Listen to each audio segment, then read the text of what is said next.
Halo, selamat pagi. Perkenalkan, nama saya Winarti.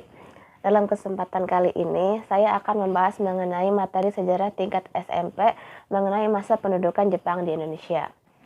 Awal mula Jepang masuk ke Indonesia yaitu pada tahun 1942 melalui Tarakan.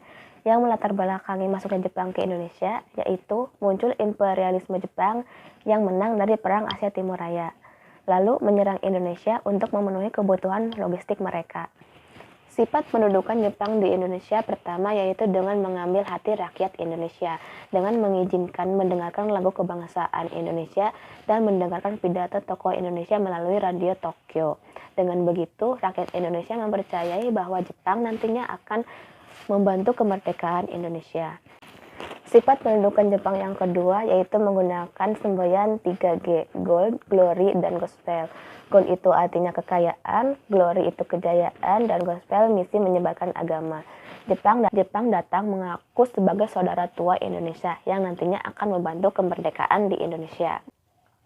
Yang ketiga dengan menyerukan propaganda. Jepang banyak memberi rayuan, propaganda, dan tipu muslihat. Sebagai contohnya, Jepang membebaskan tokoh Indonesia dari pengasingan dan mengizinkan penggunaan bahasa Indonesia. Singkatnya, kedudukan bangsa Jepang di Indonesia itu sangatlah kejam. Mereka menggunakan tipu muslihatnya untuk menarik simpati bangsa Indonesia dalam menjalankan misi penjajahannya di Indonesia. Selanjutnya kita membahas mengenai dampak pendudukan Jepang di Indonesia.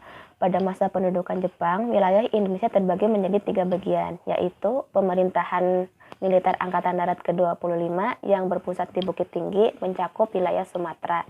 Yang kedua, pemerintahan militer Angkatan Darat ke-16 yang berpusat di Jakarta mencakup wilayah Jawa dan Madura.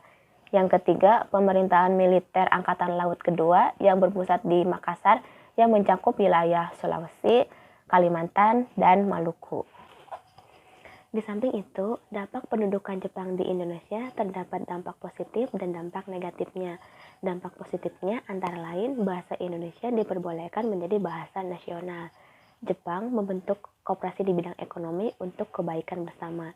Jepang juga mendukung gerakan anti Belanda dan semangat nasionalisme di Indonesia. Sedangkan dampak negatifnya, Jepang menerapkan kerja paksa Romusha yang menyebabkan penderitaan bagi rakyat Indonesia. Selanjutnya, mari kita membahas mengenai organisasi-organisasi bentukan Jepang yang ada di Indonesia. Yang pertama, terdapat Gerakan 3A. Gerakan 3A ini memiliki semboyan, yaitu Nippon Pelindung Asia, Nippon Cahaya Asia, dan Nippon Pemimpin Asia. Gerakan 3A ini dibentuk oleh Syamsuddin SH. Namun, Gerakan 3A ini tidak menarik banyak masyarakat, sehingga pada tahun 1943 gerakan ini dibubarkan lalu diganti dengan Putra. Yang kedua yaitu ada Pusat Tenaga Rakyat atau bisa disebut dengan Putra. Organisasi ini dibentuk pada tahun 1943 oleh 4 serangkai, yaitu Bung Karno, Bung Hatta, Ki Hajar Dewantoro, dan Kiai Haji Mas Mansur. Gerakan Putra ini diharapkan dapat menarik perhatian bangsa Indonesia untuk membantu Jepang dalam setiap peperangannya. Yang ketiga itu ada Pembela Tanah Air atau bisa disebut juga dengan PETA. PETA merupakan organisasi bentukan Jepang yang keanggotaannya berisi pemuda-pemuda Indonesia. Pemuda-pemuda ini dididik dan dilatih kemiliteran oleh pasukan Jepang.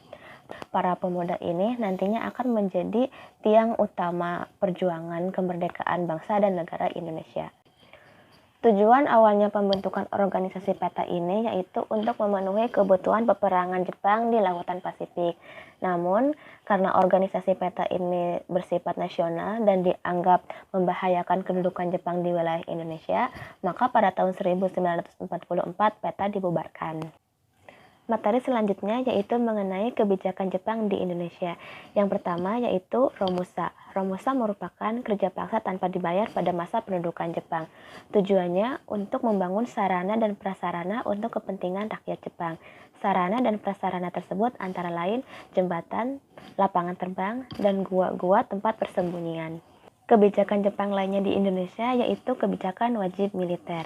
Bentuk wajib militer ini dibentuk untuk membantu Jepang dalam melawan sekutu, yaitu terdiri dari Seinendan, Keibodan, Fujinkai, Jawa Hokokai, Heiho, Peta, dan Gakutotai.